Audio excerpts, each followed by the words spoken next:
Hey, this is Dave Fryer for Leading Agile Soundnotes here at Agile 2017. We're doing live interviews all week long with thought leaders and people that are speaking at the conference and Ron and Chet. I've been trying to prepare for this, but I have no idea what's going to happen.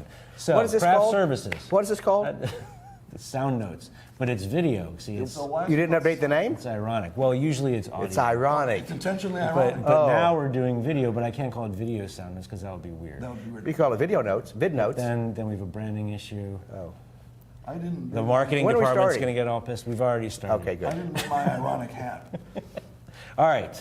So Here we are at Agile. You guys are here. At What can we the tell you? 2017 Well, I would like to Agile know- Project Management Conference. yes, I would like to know. That just gave me a whole new question. How I remember Stalwarts- this used to be the Software Development Conference. How now was it's the the Project Stalwart Management session? Well, we only went to ours, and ours was excellent.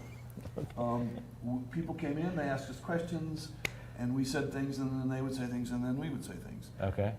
Everybody but one person stayed until the very end, Okay. and so we think that's. Do you want to call out the name of the person that left? We don't know who it was, Okay. but we do have their picture, could and we have can them show it hunted later. down. Yes, we have video, them. and we will look it up. I assume they had an emergency call. I think so. And didn't have a red nose. It went well. Production issue came up, I'm sure. We did, of course, get the question we always get, which we cannot answer. Because Which we is? do not know how, which is, how do I sell this stuff to my management? Somebody always asks that. Okay. And we don't know how to sell this stuff to your management. What we know how to do is to tell you how to do it if you're interested. Okay. So we did get that question that we can't answer, but we talked about it for 10 or 20 minutes anyway. Okay. So I have a question I would like to ask you both. Is it, how do we sell this stuff to our management? No. Go ahead then. No. How do I sell this stuff? No. So the last time we spoke was in San Diego, and as you guys were leaving, I asked you a question, and part of the response was basically that if you're taking work and breaking it down for a team, or the team is breaking it down, that everything should be a one, right? Everything should be as small as a one. That's what you guys said. That's not what we said. I don't know that we Well, said you that. just said, you didn't even turn around. You just said, there's two problems with your question. And he turned around and said, everything should be a one. And so I don't understand how to do that. Like, I literally don't know how to do that. So if you guys could talk a little bit about what that means to you and how you get there. Here's what, a thing that I believe, this is this year, that's, that was last year. That was this It spring. was like 2 months This ago. year we stole an idea from Neil Killick. Okay. And his idea is to slice stories down until they are one acceptance test long. And by one acceptance test, he doesn't mean a big long paragraph with 16 conjunctions in it. He means one acceptance test. Okay. And that tends to generate a story that is really small. And that should only take a very brief period of time. Okay. The time we allow, we actually disagree radically on this. Okay. I prefer 1 day or 2 days. For the whole team, not for an individual. For as many people as it takes to do that story. Okay. It's quite conceivable that with a good cross-functional team, you could do 2 or 3 stories at once. Okay. I would imagine. But Chet is much more lax than I am. I believe that the maximum size you should shoot for is about 3 days. Okay. I thought you were going to say like a day and an hour. No, but about 3 days. And I sort of take that as about 3 days. Okay. And so if every now and then something took 4 days, I wouldn't worry about it very much. Okay. And if that's your maximum size, then your average size is probably going to be about 2 days, and that's perfectly fine.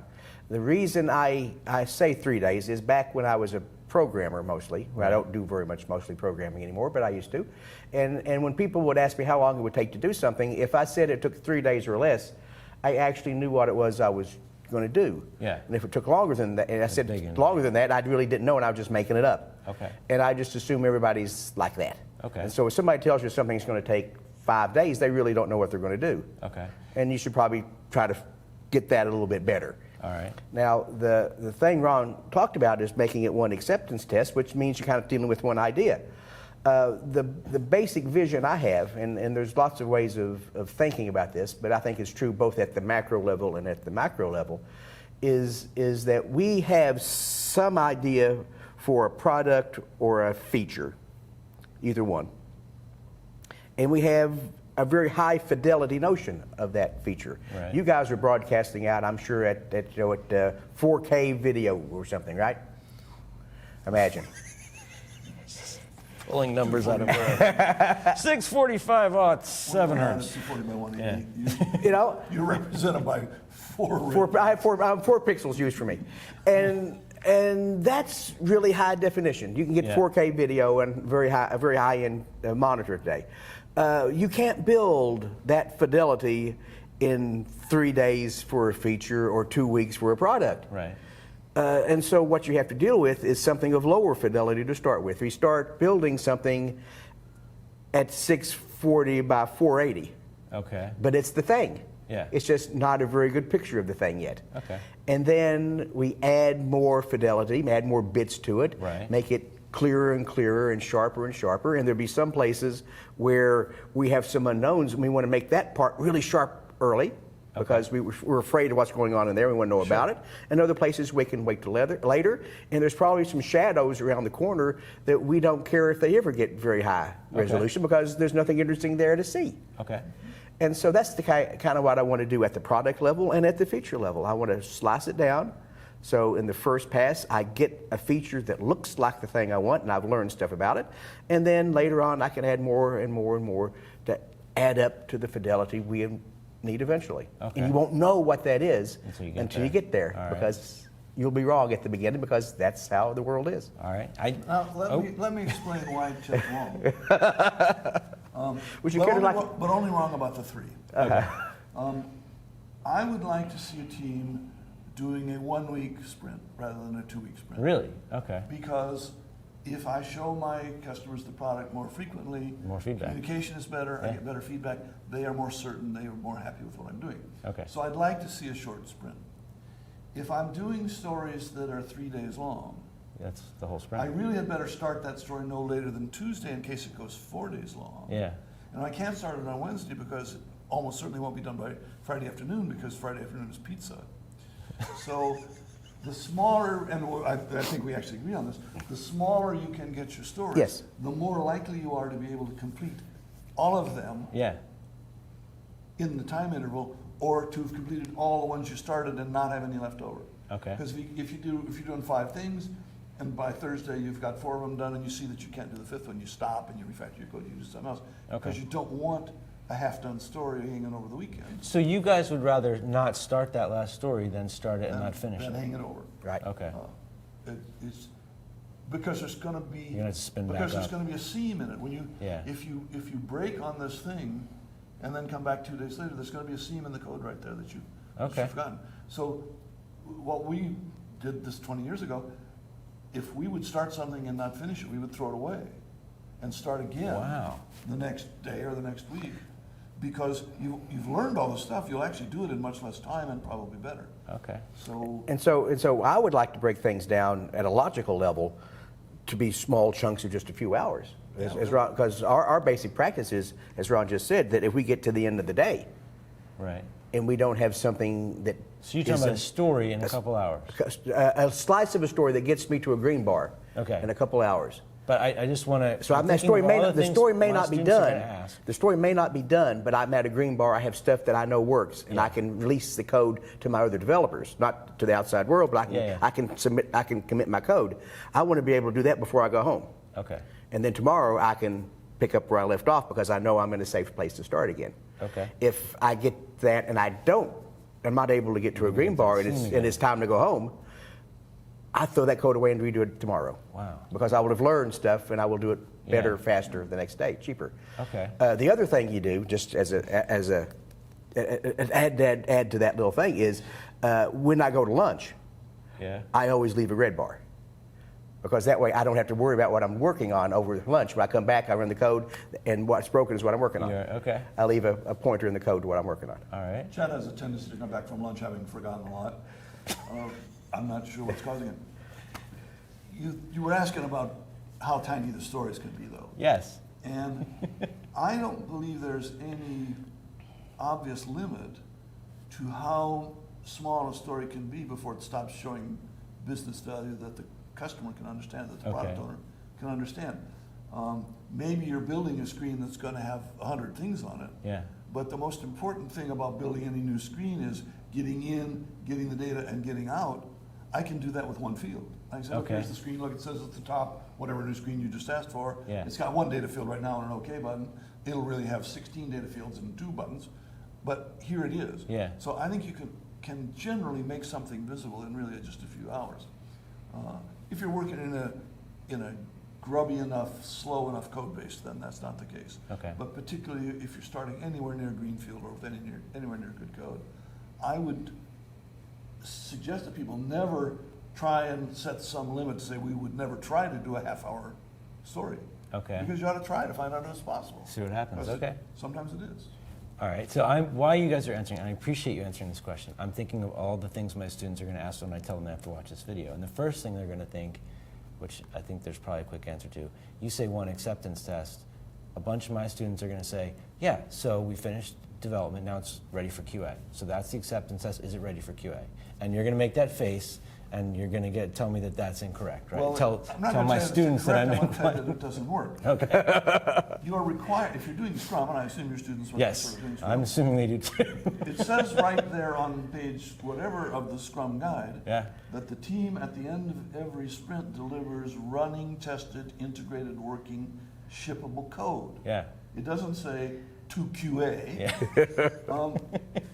There is, if you have separate QA, Yeah. even on your team, okay, first of all, cross-functional team able to do everything. Yeah. Therefore, you cannot have separate QA. If there's QA, it has to be in your team. Right. Or you're not doing Scrum yet. You're doing you're Weird. approximate. You're Yeah. learning Scrum, but you're not doing it. If you have QA inside that you hand off to, then that means the programs have to be done with everything on Wednesday. So you can finish. So that the QA guys have at least Thursday and Friday to try and find bugs. And you have time to ideally- fix them. and You have time to fix if they find the bug on Friday, the programmers aren't going to be able to fix it because it's too late. And stories that they thought were done are going to not be done. And meanwhile, somebody's going to come by and say, why are these programmers just sitting here? And you say, because it's Thursday and Friday. And the programmers don't work on Thursday and Friday. Well, why not? Because it's QA. And they're going to be like, well, why don't you work on next week? Now all of a sudden you've got sprints that are overlapping like this. You have stories with So different what do you have priorities, them do communicating on with different Thursday and times. Friday? You don't do it that way. You don't do it that way. You write the acceptance tests first. When a story comes into the sprint, Yeah. it should have its acceptance test associated with it. Where does that happen? That happens in backlog refinement.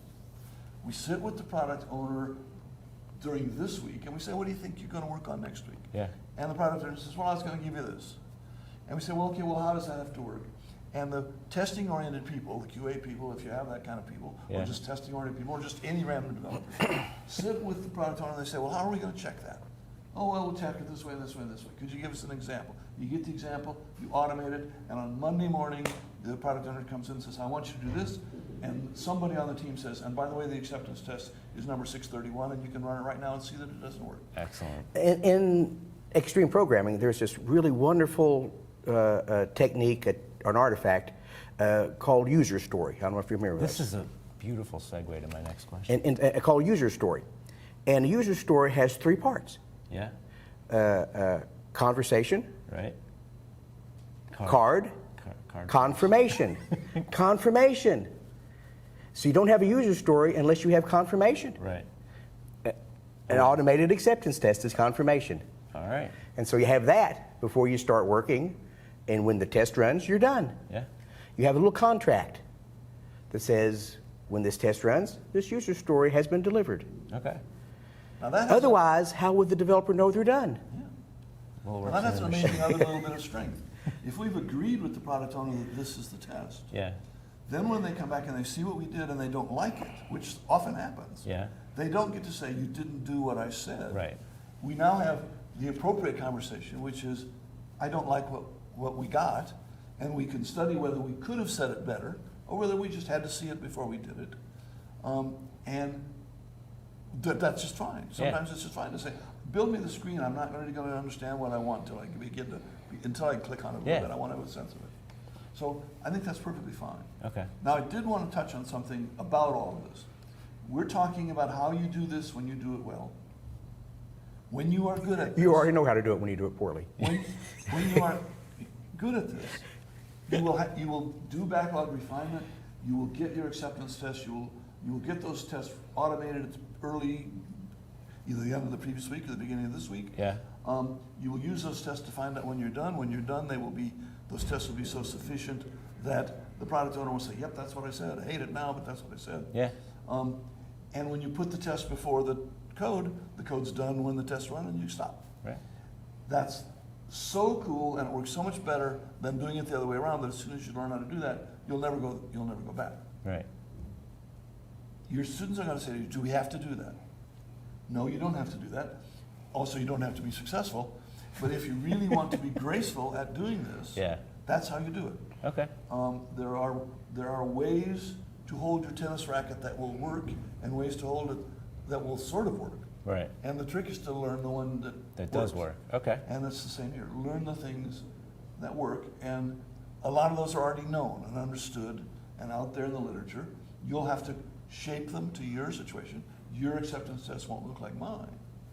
But you will find if you move testing to the front, it's better than if you do testing at the back. Okay. You've probably discovered this in playing the guitar.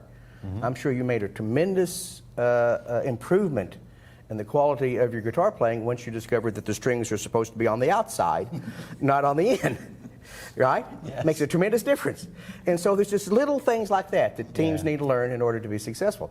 And there's all kinds of interesting, cool things that happen when you start building tests and seeing the power of them. We had back 20 years ago at Chrysler, 22 years ago at Chrysler, we had these incredibly complex retirement plans, which no one actually understood. Okay.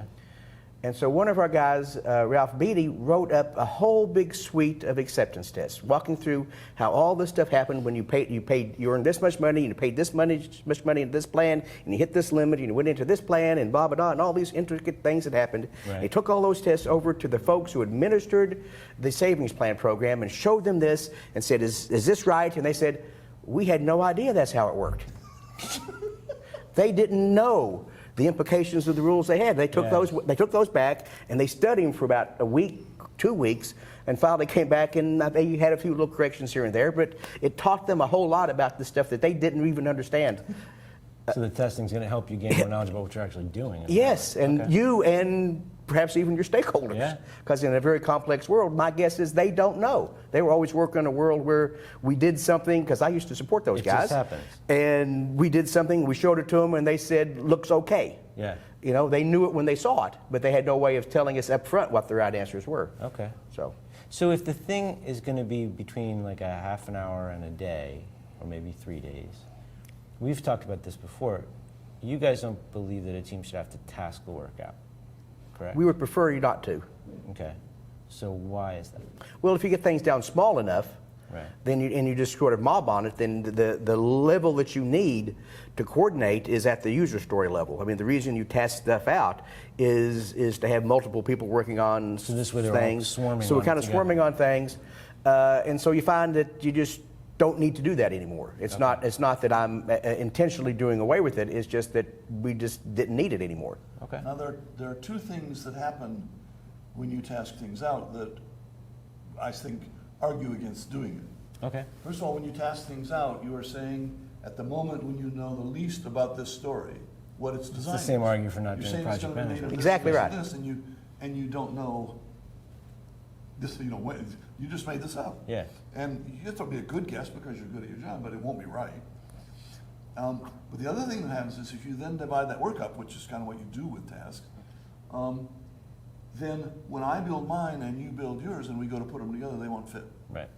Whereas if you as the expert on this kind of thing and me as the expert on this kind of thing sit down and work together, we'll kind of fit it together as we go. Right. If you get the tile guys and the cabinet guys in the room at the same time, you're going to get a different kind of a layout on the kitchen floor than you do if you bring in one and then the other. You bring in the tile guys second, and they say, "Who laid this out? I'm going to have to cut every tile I own." Yeah. And if we'd worked together, we would have seen a way to Done do that better, yeah. So those things push against tasking. Okay.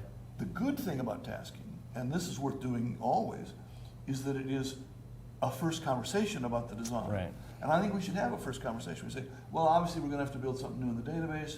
That's going to be a whole new transaction. We need that GUI page that's got all the fields on it. Right. The model's got to be changed to add this new object. It'll be something like that, and we all talk about that before we go in, because you don't need to just go in and thrash around wondering what to do. You do a little planning up front. Okay. But you don't commit to that and you don't assign work to that. Right. You just use it as a moment of design. Awesome. But as you pointed out, it's like any kind of planning. That process of doing it teaches you things, but being measured by how well you Follow them, followed not it is necessarily. probably a dysfunction at any level. Yeah, cool. All right, I got one more, and I'm very grateful to you guys for this. Can you do one more? I can do It's an one easy more. All right. So I interviewed a guy about 2 weeks ago who's a digital project manager. And they, in those agencies, a lot of them struggle with, we used to call them web shops back Yes, in the day. yes. I was comparing that to analog project managers. Yeah. I was kind of, So in his organization, somebody somewhere made the decision, we're all going to Agile, right? And it was that kind of top-down, maybe poorly understood push, but the person also mandated that everything that anyone was going to work on had to be written up in user story format, every single thing. So if I want to order a server, I have to write a story that says, as a database administrator, I would like to acquire a new server so that I can administrate it. that's interesting. And I said, that doesn't sound very smart to me. And I said I was going to come to the conference and I was going to get a more learned response. Well, I will say one thing about that. In 22 and a half years of working with user stories, I have never written one that way. Okay. And so the thing people talk about as the user story format, I don't know what that is, because Okay. there is no format like that in real user stories. User stories are conversation, card, and confirmation.